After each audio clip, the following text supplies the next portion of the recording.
कोल्हापूर महानगरपालिकेच्या सार्वत्रिक निवडणुकीसाठीची प्रारूप मतदार यादी नुकतीच जाहीर झाली आहे. या यादीवर 27 नोव्हेंबरपर्यंत हरकती दाखल करता येणार आहेत.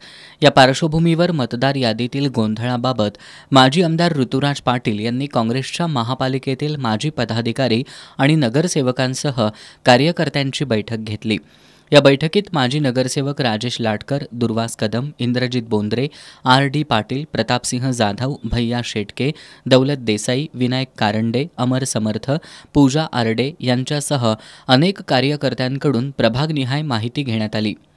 यामध्ये सुमारे 1 ते 2 हजार मतदारांची नावं सक्षम कारण नसताना एका प्रभागातून दुसऱ्या प्रभागात नमूद करण्यात आल्याचं काँग्रेसचे पदाधिकारी आणि कार्यकर्त्यांनी सांगितलं. काही दुबार नावांवर स्टार चिन्ह नाही.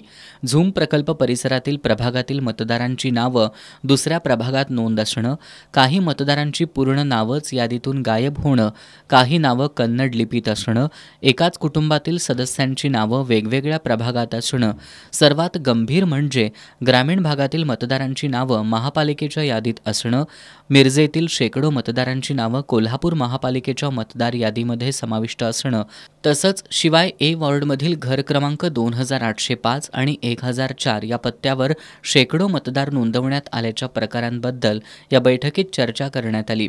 यावेळी माजी आमदार पाटील यांनी मतदार यादी निर्दोष असण्याचा आग्रह धरणं गरजेचं असल्याचं सांगितलं. या बैठकीनंतर माजी आमदार ऋतुराज पाटील यांनी काँग्रेसचे पदाधिकारी आणि कार्यकर्त्यांसोबत महापालिकेच्या प्रशासक के मंजुलक्ष्मी यांची भेट घेऊन मतदार यादीत असलेल्या गंभीर चुकांची माहिती दिली. या सर्व हरकती आणि सूचनांचं निवेदन माजी आमदार ऋतुराज पाटील यांनी प्रशासक के मंजुलक्ष्मी यांना सादर केलं. यावेळी अतिरिक्त आयुक्त रविकांत अडसूळ उपस्थित होते. मतदार यादीतील सर्व त्रुटींचं तातडीनं निराकरण करावं. ज्या प्रभागांमध्ये मोठ्या प्रमाणात चुका आहेत त्या याद्या दुरुस्त करून पुन्हा प्रसिद्ध कराव्यात. प्रत्येक प्रभागात एक अधिकारी नेमावा. एकत्रित हरकती स्वीकारण्याची सोय करावी. हरकतींसाठीची मुदत 7 ते 10 दिवसांनी वाढवावी. मतदार यादी शोधता येईल अशा स्वरूपात तसंच फोटोसह ऑनलाईन उपलब्ध करून द्यावी. यासह विविध मागण्यांकडे लक्ष वेधण्यात आलं. प्रारूप यादी मुद्दामहून 13 दिवसांनी जाहीर केल्याचा आक्षेप घेत माजी आमदार पाटील यांनी त्यामधील पारदर्शकता आणि विश्वसनीयतेवर प्रश्नचिन्ह उपस्थित केलंय. संबंधित त्रुटी तात्काळ दुरुस्त करून मिळाव्यात तसंच हरकतींना मुदतवाढ मिळावी अशी मागणी माजी आमदार ऋतुराज पाटील यांनी दिली. एका प्रभागातले असे जवळजवळ 1100 नावं ही दुसऱ्या प्रभागात या ठिकाणी आलेली. म्हणजे हा जो काही घोळ आहे हा घोळ मोठ्या प्रमाणात प्रत्येक प्रभागात झालेला आहे. दुबार नावं मोठ्या प्रमाणात आम्हाला या माध्यमातून दिसतात. आज अनेक पत्रकारांनी देखील त्यांच्या पेपरमध्ये ही बातमी दिलेली आहे. त्यामध्ये जवळजवळ 32,250 अशी नावं या ठिकाणी वाढीव आलेली आहेत. पण आमचं म्हणणं आहे की दुबार नावं सोडून ज्याला मतदार यादीमध्ये डबल स्टार केलेलं आहे ते जर सोडलं, अनेक अशी नावं आहेत ज्यांना खऱ्या अर्थानं निवडणूक आयोगाच्या माध्यमातून कुठेही त्या ठिकाणी मार्किंग झालेलं नाही आणि ती देखील नावं ही आमच्याकडे आहेत. ही या नावाबद्दल काय हा जर प्रश्न विचारला तर आज खऱ्या अर्थानं आयुक्त मॅडमच्याकडे त्याची उत्तर नव्हते. ते म्हटले मी बघून सांगतो. आणि मग अशी अनेक नावं आहेत. मग हे कशासाठी आहे, हा घोळ कशासाठी आहे?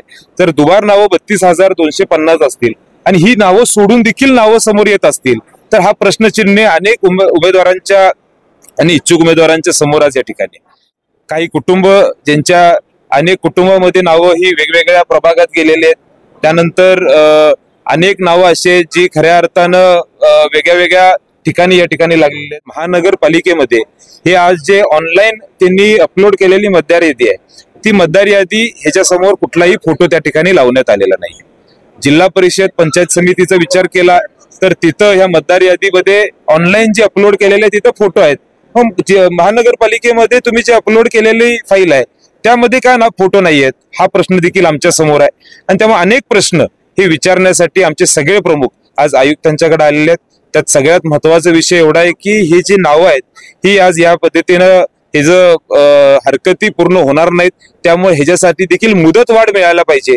ही एक महत्वाची भूमिका आम्ही मांडायला इथं आलेलो. मयत मतदार असतील, अनेक ठिकाणी मतदार यादी जर वाचन केली तर त्यामध्ये NA अशा पद्धतीचा उल्लेख आहे. काही नावांसमोर त्यांनी क्वेश्चन मार्क अशा पद्धतीचं केलेलं आहे. म्हणजे नक्की हा घोळ कसला आहे म्हणजे ह्याची क्लॅरिटी देखील अजून महानगरपालिकेच्या माध्यमातून असेल, निवडणूक आयोगाच्या माध्यमातून असेल, आम्हाला मिळालेलं नाही.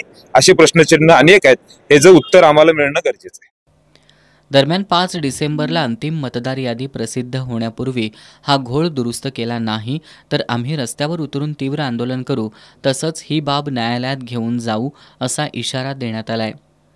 यावेळी माजी महापौर भीमराव पोवार, माजी उपमहापौर विक्रम जरग, भूपाल शेटे, अर्जुन माने, संजय मोहिते, माजी नगरसेवक मोहन सालपे, भारती पोवार, विनायक फाळके, सुभाष बुचडे, अजित पोवार, रवींद्र आवळे, धनंजय सावंत, माणिक मंडलिक, फिरोज सौदागर, जय पटकारे, सुरेश ढोणुक्षे, काका पाटील, राजू साबळे, प्रवीण पुजारी, रियाज सुभेदार, ईश्वर परमार, उमेश पोवार, संदीप सरनाईक, प्रतापसिंह जाधव, अनुप पाटील यांच्यासह काँग्रेस पक्षाचे पदाधिकारी आणि कार्यकर्ते उपस्थित होते.